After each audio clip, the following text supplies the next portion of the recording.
Hi guys, నేను మీ Prabhakar. Welcome to Telugu mystery. కేరళలో ఒక ఫ్యామిలీ 20 ఏళ్లుగా ల్యాండ్ లైన్ కనెక్షన్ తొలగించకుండా కంటిన్యూ చేస్తోంది. అప్పట్లో ఇంటర్నెట్, సెల్ ఫోన్లు లేవు. కానీ 20 ఏళ్లలో టెక్నాలజీ ఎంతో పెరిగింది. ఎన్నో మార్పులు వచ్చాయి. అయినా ఆ కుటుంబం ల్యాండ్ లైన్ ను కంటిన్యూ చేయడానికి చాలా పెద్ద కారణమే ఉంది. ప్రతిరోజు ఆ ఇంట్లో ఉండే ముసలి దంపతులు ఫోన్ వైపు దీనంగా చూస్తున్నారు. అది ఏదో ఒక రోజు రింగు కాదా, సంతోషకరమైన వార్త తెలియదా అని 20 ఏళ్లుగా ఎదురు చూస్తున్నారు. ఇది సాధారణమైన కేసు కాదు. 20 ఏళ్లుగా కేరళ వాసుల మనసుల్లో ఇది మిస్టరీగానే మిగిలిపోయింది. ఈ మిస్టరీని ఛేదించడానికి కేరళ పోలీసులు, సిబిఐ అధికారులు, దుబాయ్ సిఐడి ఎంతో ట్రై చేశారు. ఈ కేసును విచారిస్తుంటే ఎన్నో మలుపులు, కన్ఫ్యూజన్లు ఎదురయ్యాయి.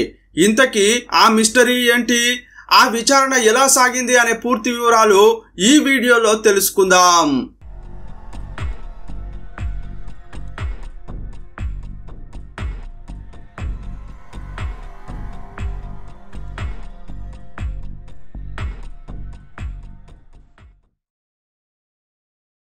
అది కేరళలోని కొచ్చికి సమీపంలో ఉన్న ఎడపల్లి. ఆ గ్రామంలో స్మితా జార్జ్ అనే అమ్మాయి ఉండేది. ఆమె కాలేజీ చదువు పూర్తి కాకముందే పెళ్లి సంబంధం వచ్చింది. ఆ అబ్బాయి పేరు ఆంటోనీ. కేరళకు చెందినవాడే, కానీ దుబాయ్లో ఇంజనీర్గా పనిచేస్తున్నాడు. 2005 మేలో స్మిత, ఆంటోనీకి పెళ్లి జరిగింది.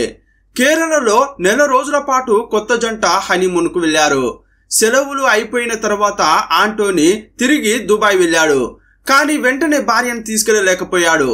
ఎందుకంటే ఆమె పాస్పోర్టు, వీసా రెడీ కాలేదు. చివరికి 2005 సెప్టెంబర్ 1వ తేదీ వీసా వచ్చింది.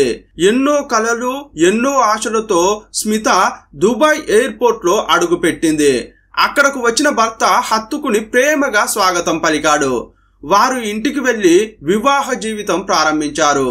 సంతోషంగా దుబాయ్కి వెళ్లిన స్మిత కేవలం 2 రోజుల్లోనే కనిపించకుండా పోయింది. 2005 సెప్టెంబర్ 1వ తేదీన స్మిత దుబాయ్కి వెళ్ళింది. 2 రోజుల తర్వాత అంటే సెప్టెంబర్ 3వ తేదీన స్మిత భర్త ఆంటోనీ ఆందోళనగా దుబాయ్లోని ఇండియన్ ఎంబసీకి వెళ్ళాడు. ఆంటోనీ చేతిలో ఒక కవర్ ఉంది. అతను అక్కడి ఇండియన్ ఎంబసీ అధికారులకు ఏం చెప్తున్నాడంటే, సార్, 2 రోజుల క్రితం నా భార్యను ఇండియా నుంచి తీసుకొచ్చాను. ఇప్పుడు అకస్మాత్తుగా నా భార్య కనిపించడం లేదని తన చేతిలో ఉన్న కవర్ ను చూపించాడు.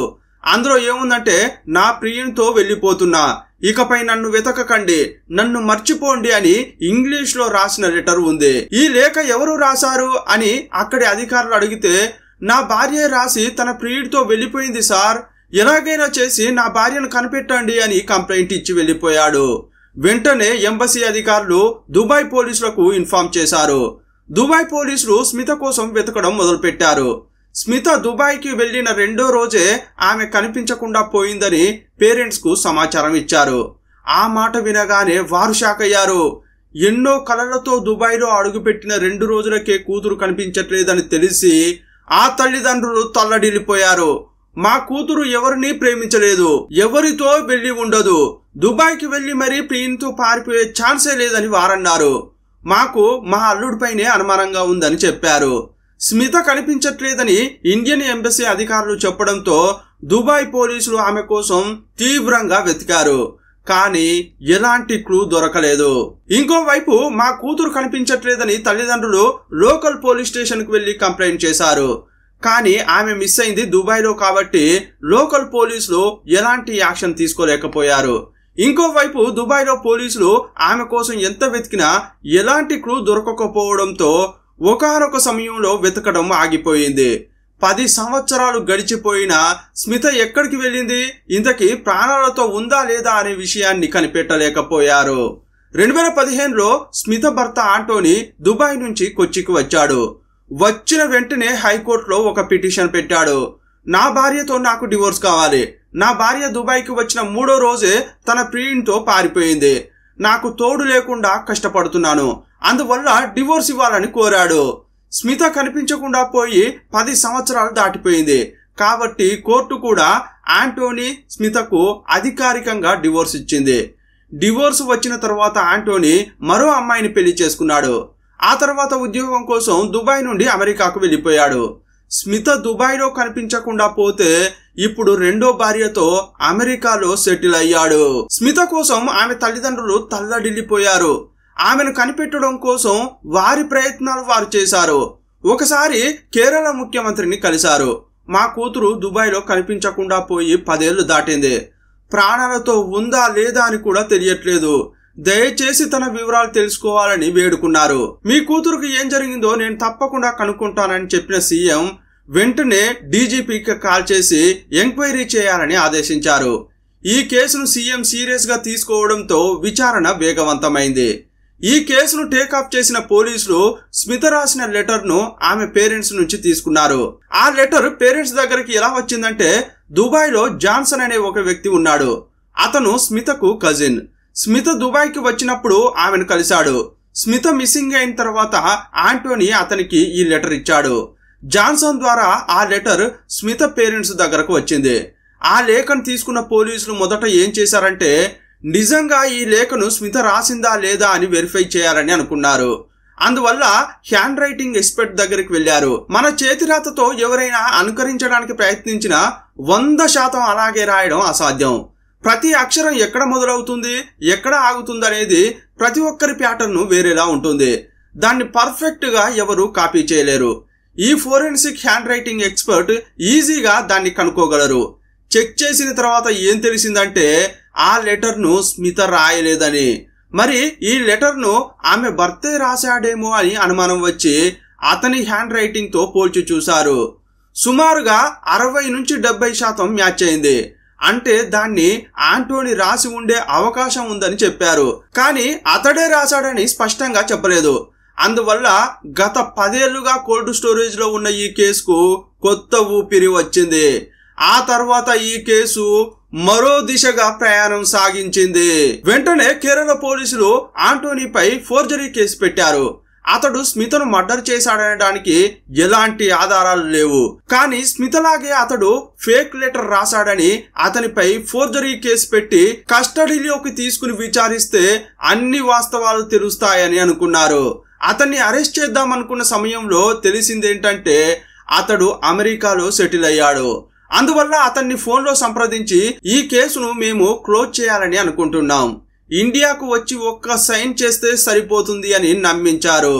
అతడు 2015లో కేరళకు రాగానే ఎయిర్పోర్ట్ లోనే అరెస్ట్ చేశారు. ఎందుకు అరెస్ట్ చేశారంటే, మీ భార్య రాసినట్లు ఒక ఫేక్ లెటర్ రాశారు. ఆ తర్వాత తను కనిపించకుండా పోయిందని కంప్లైంట్ చేశారు. ఆ నేరం కింద మిమ్మల్ని అరెస్ట్ చేస్తున్నట్లు పోలీసులు చెప్పారు. అరెస్ట్ చేసిన తర్వాత విచారించడం స్టార్ట్ చేశారు. కానీ అతను ఏమంటున్నాడంటే, సార్, నా భార్య నిజంగా తన ప్రియుడితో వెళ్ళిపోయింది. ఆమె రాసిన లేఖనే ఇది. ఈ లెటర్ ను నేను రాయలేదు సార్ అని అంటున్నాడు. పోలీసులు అతనికి light detector test, brain mapping test, voice test అని 3 టెస్టులు చేశారు. అతడు చెప్పేది నిజమా కాదా అని ట్రాక్ చేశారు. పోలీసులు అడిగిన ప్రశ్నలకు అతడు ఎక్కడెక్కడ భయపడుతున్నాడు, ఎక్కడ బ్లడ్ ప్రెషర్ పెరుగుతోంది, ఎక్కడ బ్రెయిన్ ఎలా రియాక్ట్ అవుతోంది, వాయిస్ లో తేడాలు గమనించారు. ఆ టెస్టులు చేసిన తర్వాత రిజల్ట్ ఏం వచ్చిందంటే, అతడు చెప్పేది అస్పష్టంగా ఉంది. అంటే అతను అబద్ధం చెబుతున్నాడని చెప్పలేం, అలాగే నిజం చెబుతున్నాడని కూడా చెప్పలేం. ఇలాంటి రిజల్ట్ వచ్చిందంటే అది సందేహపడుతున్న వ్యక్తులకే ఫేవర్ గా ఉంటుంది. 100% అబద్ధం చెబుతున్నాడని రుజువైతేనే వారు ఏదైనా తప్పు చేసి ఉంటారేమో అని అనుకోవచ్చు. అందువల్ల ఇప్పుడు పోలీసులకు ఉన్న ఏకైక మార్గం దుబాయ్కి వెళ్లి స్మితకు ఏమైందని విచారించడమే. కానీ కేరళ పోలీసులు దుబాయ్కి వెళ్లి విచారించడానికి అధికారం లేదు. విదేశాలకు వెళ్లి కేసును విచారించాలంటే సిబిఐకి మాత్రమే అధికారం ఉంటుంది. అందువల్ల 2016లో ఈ కేసును కేరళ హైకోర్టు సిబిఐకి మార్చింది. ఈ కేసు సిబిఐకి వెళ్లిన తర్వాత దుబాయ్ పోలీసులతో వారు ఫోన్ లో కాంటాక్ట్ అయ్యారు. స్మిత చివరిసారిగా కనిపించకుండా పోయిన ప్రదేశంలో పోస్టర్లు అంటించాలని సిబిఐ అధికారులు చెప్పారు. చెప్పినట్లుగానే దుబాయ్ పోలీసులు మిస్సింగ్ అని పోస్టర్లు కొట్టించి అతికించారు. సిబిఐ అధికారులు ఈ కేసుపై ఇంట్రెస్ట్ చూపడంతో దుబాయ్ లోని పోలీసులు పాత కేసులకు దుమ్ము దులిపారు. అప్పుడు 2006లో షార్జాలో ఒక లేడీ డెడ్ బాడీ దొరికింది. ఆ మహిళ ఎవరో ఐడెంటిటీ తెలియలేదు. ఆ డెడ్ బాడీ ఫోటోలు, DNA శాంపిల్స్ తీసుకుని భద్రపరిచారు. దుబాయ్ పోలీసులే ఆ శవాన్ని పూడ్చారు. ఇప్పుడు ఈ సమాచారం ఇండియాలోని సిబిఐకి తెలిసింది. అప్పుడు సిబిఐ ఏం చేసిందంటే స్మిత తల్లిదండ్రులను దుబాయ్కి పంపించింది. వాళ్ళు అక్కడికి వెళ్లి ఆ డెడ్ బాడీ ఫోటోలు చూశారు. చూడగానే తను మా అమ్మాయే అని ఆ పేరెంట్స్ ఏడవడం స్టార్ట్ చేశారు. కానీ దుబాయ్ పోలీసులు ఏం చెప్పారంటే ఈ డెడ్ బాడీని మేము డీకంపోజ్ అయిన స్థితిలో కనుగొన్నాం, ముఖం కూడా గుర్తుపట్టలేని విధంగా ఉంది, మరోసారి జాగ్రత్తగా చూసి చెప్పండి అని అన్నారు. వాళ్ళు మళ్ళీ చూసి ఎంత డీకంపోజ్ అయినా ఈమె మా కూతురే అని వారు మళ్ళీ చెప్పారు. వారు చెప్పగానే పోలీసులు కన్ఫర్మ్ చేయలేదు. ఆ తర్వాత డిఎన్ఏ టెస్టులు చేశారు. కానీ అప్పుడు పెద్ద షాక్ ఎదురైంది. డిఎన్ఏ రిపోర్టు సందిగ్ధంలో పడేసింది. సాధారణంగా డిఎన్ఏ టెస్ట్ చేసిన తర్వాత మ్యాచ్ అయ్యింది లేదా మ్యాచ్ కాలేదు అని అనరు. 100%లో ఎంతవరకు మ్యాచ్ అవుతుందో చూస్తారు. జనరల్ గా 80 నుంచి 90% మ్యాచ్ అయితే అంగీకరిస్తారు. కానీ ఇక్కడ మృతదేహం నుండి తీసిన డిఎన్ఏ స్మిత పేరెంట్స్ డిఎన్ఏతో 20 నుంచి 30% మాత్రమే మ్యాచ్ అయింది. అంటే అది సందిగ్ధంలో పడేసింది. సైంటిఫిక్ గా వాళ్ళు ఆ మహిళ మృతదేహానికి తల్లిదండ్రులే అని ప్రూవ్ కాలేదు. అందువల్ల స్మిత తల్లిదండ్రులు బాధతో ఇండియాకు తిరిగి వచ్చారు. యాంటోనీకి వ్యతిరేకంగా ఒక్క ఆధారం కూడా లేదు.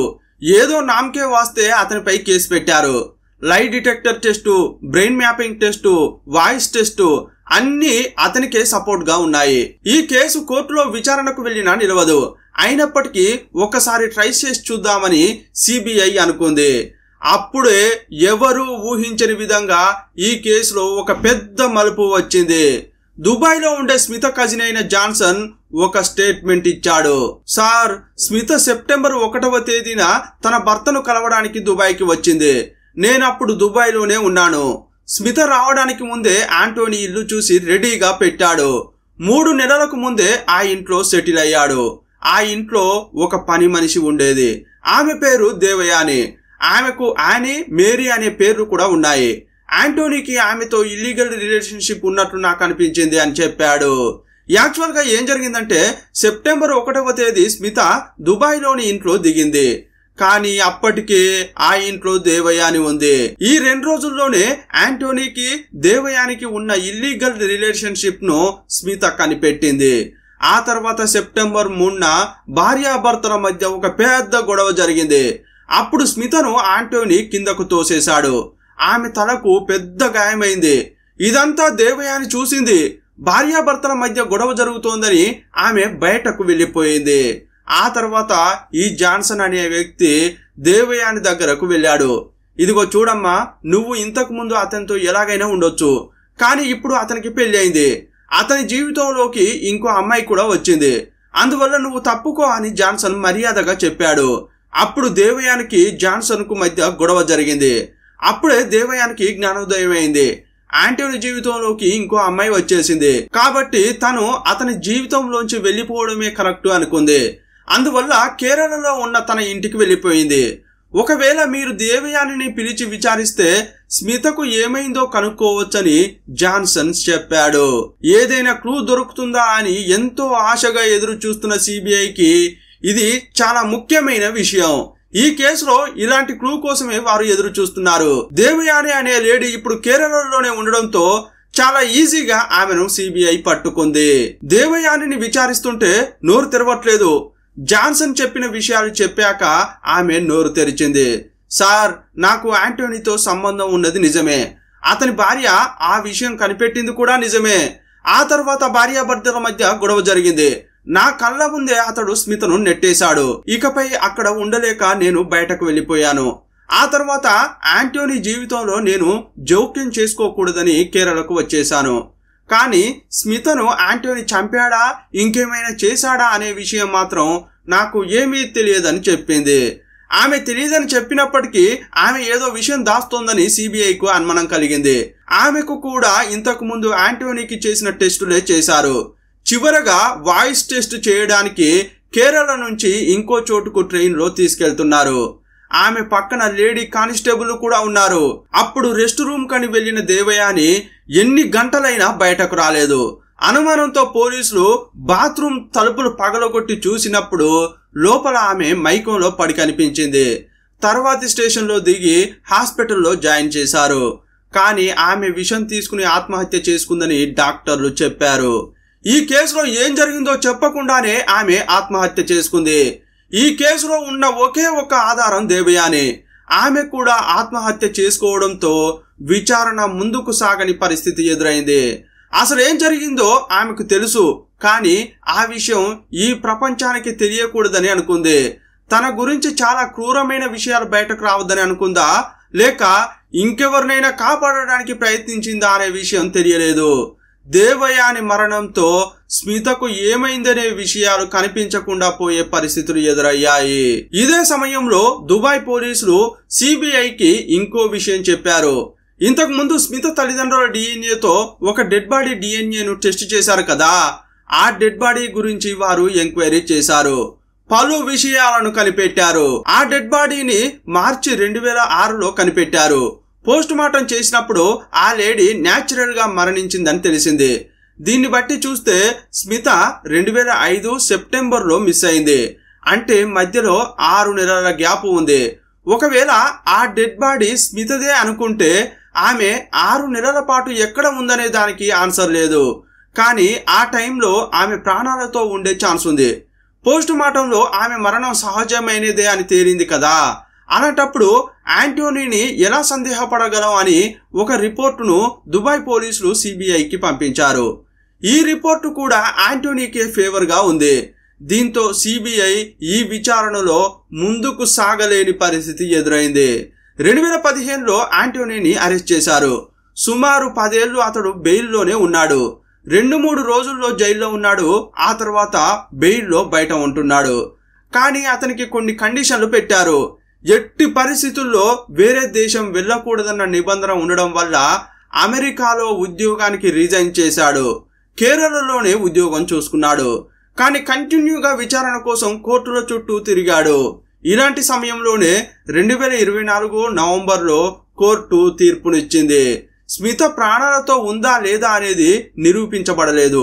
దుబాయ్లో కనిపెట్టిన డెడ్ బాడీ కూడా స్మితదే అని నిరూపించబడలేదు.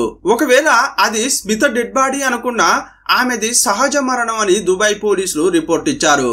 దీనంతటిని బట్టి చూస్తే యాంటోనీనే ఆమెను చంపాడని చెప్పడానికి ఎలాంటి ఆధారాలు లేవు. ఈ కేసులో ముఖ్య సాక్షి అయిన దేవయాని కూడా ప్రాణాలతో లేదు. కానీ యాంటోనీకి వ్యతిరేకంగా ఉన్న ఒకే ఒకటి ఏంటంటే ఫోర్జరీ లెటర్. దాని విషయంలో కూడా కోర్టు ఏం చెప్పిందంటే ఆ లెటర్ రాసింది 2005 సెప్టెంబర్లో.